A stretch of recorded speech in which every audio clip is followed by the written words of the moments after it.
Yes sir. ఇక ఆంధ్రప్రదేశ్కు Google AI hub రాబోతోంది. గూగుల్తో ఒప్పందం కూడా చేసుకున్న పరిస్థితి, వికసిత భారత్ దిశగా వెళుతున్నాం అని చెప్పి మోదీ కూడా ప్రశంసించారు.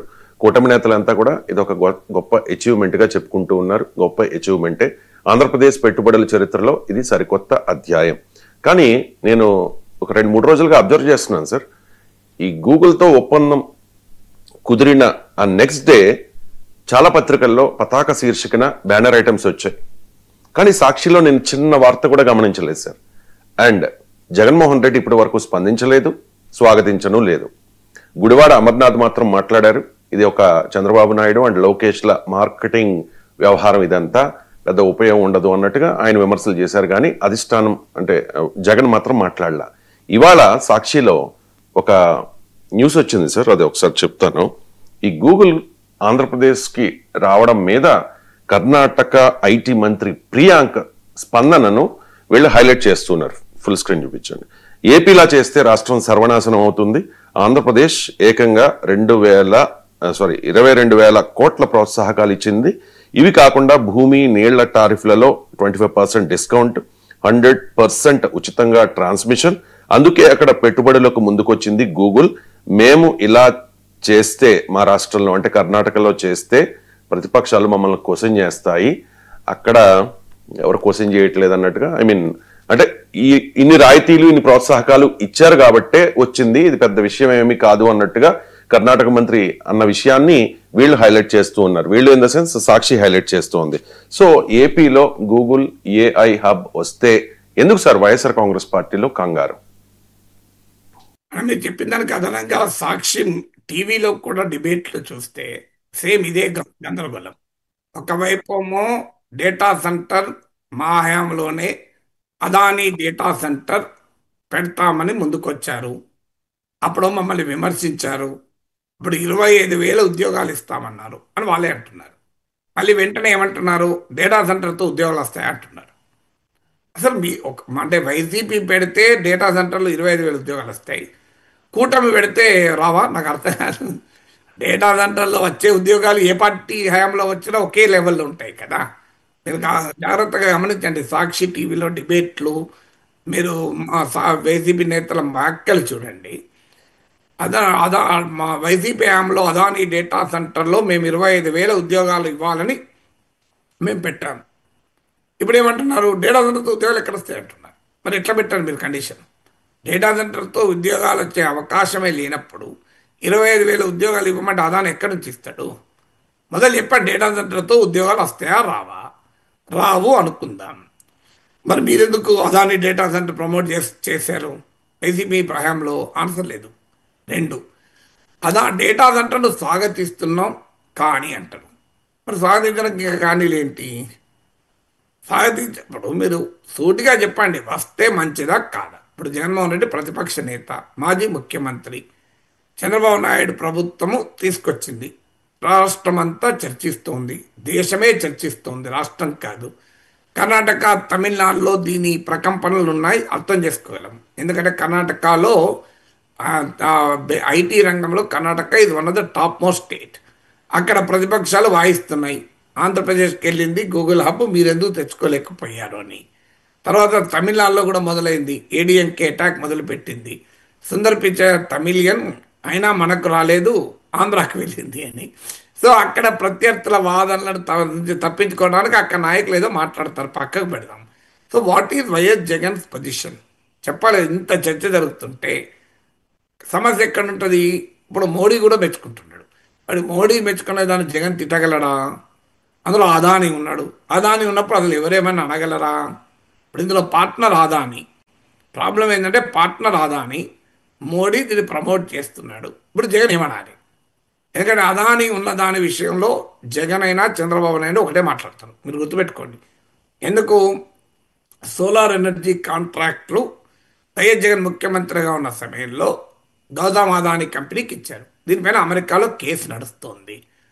ఈ కేసు నడిస్తే 750 కోట్లు అనుకుంటాను, గుర్తు 1750 కోట్ల, చాలా భారీగా 100 కోట్లు, గుర్తులేదు కరెక్ట్ ఫిగర్. 100 కోట్లు జగన్కు ముడుపులు అందాయని ఆరోపణ. అమెరికా కోర్టులో అభియోగం, ఇక్కడ కాదు. మరి ఇప్పటి వరకు దానిపైన ఒక్క ఎఫ్ఐఆర్ అయినా ఒక చిన్న పోలీస్ స్టేషన్లో చిన్న కేసు అయినా పెట్టారా? చిన్న సోషల్ మీడియాలో పోస్ట్ ఉంటే వెంటనే కేసులు పెడతారే. మరి జగన్మోహన్ రెడ్డి మీద ఇప్పటివరకు ఎందుకు కేసు పెట్టలేదు? పోనీ ఆదాయం మీద పెట్టలేరు, మీరు పక్కా పెట్టండి.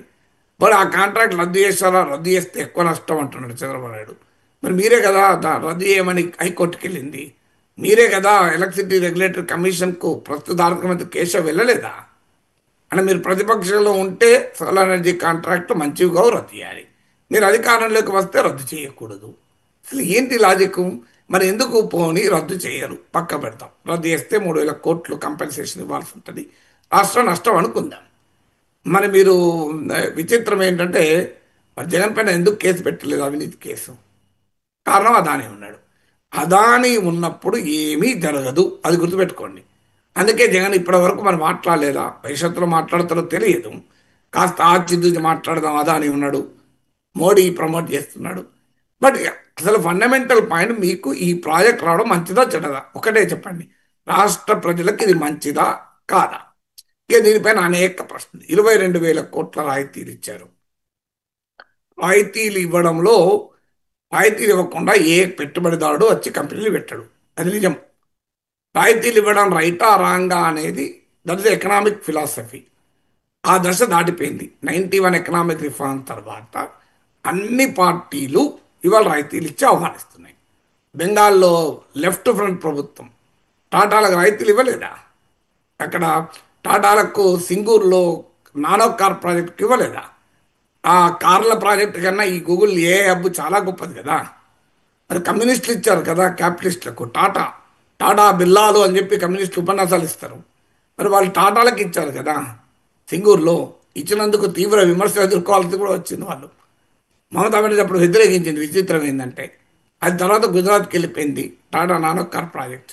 ఇప్పుడు కేరళలో విజ్జింగం పోర్ట్ ఉంది, అది ఎవరు నిర్మించారు? అదాని. మరి ఎందుకు ఇచ్చారు? కమ్యూనిస్టులు అదానికి ఎందుకు ఇచ్చారు? దాంతో పాటు ఇప్పుడు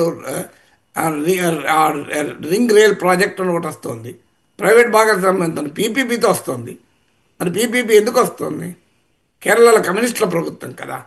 ప్రపంచంలో చైనా ఆకర్షించలేదు ఆ విదేశీ పెట్టుబడులను. సో పెట్టుబడులను ఆకర్షించినప్పుడు పెట్టుబడులు ఖచ్చితంగా రాయితీలు అడుగుతారు.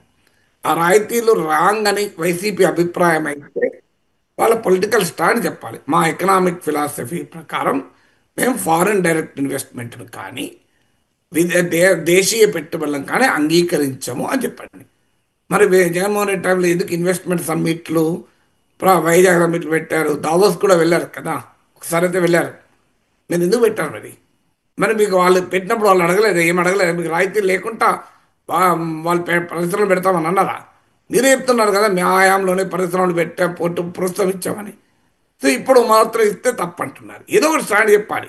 ఇవ్వడం తప్పు అని అభిప్రాయం ఉంటే మీరు అధికారంలో ఉన్నప్పుడు ఇవ్వద్దు, పరిశ్రమలు రాకపోని, ఇది మా స్టాండ్ అని చెప్పాలి. అందువల్ల 22,000 కోట్లు రేపొద్దున ఇవ్వడం కాదు కదా. ఇప్పుడు దానికి కాస్ట్ బెనిఫిట్ అనాలిసిస్ చెప్పచ్చు, తప్పలేదు. సో ఎక్కడైనా ప్రైవేట్ ఇన్వెస్ట్మెంట్ వచ్చినప్పుడు ట్యాక్స్ రిలీఫ్లు అడుగుతారు, ల్యాండ్ అడుగుతారు, ఇలాంటి అడుగుతారు. కానీ అని చెప్పి పరిశ్రమలు రాకుండా ఉంటే డెవలప్ అవుతుందా రాష్ట్రం? ఎంప్లాయ్మెంట్ క్రియేట్ అవుతుందా? ఓన్లీ రొయ్యలు అమ్ముకుంటా పంటలు పండించుకుంటా రాష్ట్రం అభివృద్ధి కాగలదా? అవి గొప్ప రంగాలు. వ్యవసాయ రంగం చాలా గొప్పది, ఆక్వాకల్చర్ రంగం చాలా ఎక్స్పోర్ట్ ఎర్నింగ్ రంగం.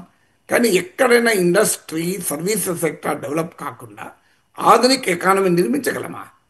కమ్యూనిస్టు పార్టీలు బలంగా ఉన్న చోటనే నీకు క్యాపిటలిస్టుల పైన పోరాటం జరిపే పార్టీలు చైనా నుంచి బెంగాల్ కేరళల వరకు. నేను ప్రైవేట్ పెట్టుబడులు ఆహ్వానిస్తున్న వైసీపీ వాళ్ళమో ప్రైవేట్ పెట్టుబడులు రాయితీలు ఇస్తే వ్యతిరేకిస్తామంటే ఇది ఎంత ఓల్డ్ ఎకనామిక్ థాట్ చెప్పండి నాకు. ఏ వస్తుంది మీకు అది లాభమా? దానికి ఏం కావాలి అదనంగా? ఇంకో 22,000 కోట్ల పెట్టుబడులు ఇచ్చాం, ఇంకా మనం ఇది కావాలి అని అడగచ్చు. ఇవన్నీ కొత్త ఉంది. కంప్యూటర్లు వచ్చినప్పుడు ఉద్యోగాలు పోతాయని చెప్పి ట్రేడ్ యూనియన్లు సమ్మెలు చేశారు. కంప్యూటర్లో ఉద్యోగాలు పోయినాయా? కొత్త ఉద్యోగాలు పుట్టుకొచ్చాయి. మీకు మనం తెలియదు, ఆ కంప్యూటర్లకు వ్యతిరేకంగా ట్రేడ్ యూనియన్లు ధర్నాలు కూడా చేశారు, బ్యాంక్ యూనియన్లు ధర్నాలు చేశారు. అవన్నీ చూసాం కదా మనం. మైక్రోసాఫ్ట్ వచ్చినప్పుడు ఇదే విమర్శ చేశారు కదా, ఎయిర్పోర్ట్ వచ్చినప్పుడు ఇదే విమర్శ చేశారు కదా. ఎయిర్పోర్ట్ ముఖ్యమా, బస్ స్టాండ్ ముఖ్యం? ఎయిర్పోర్ట్ అయితే ఏమవుతుంది అని, ఏమవుతుందో ఒక్కసారి హైదరాబాద్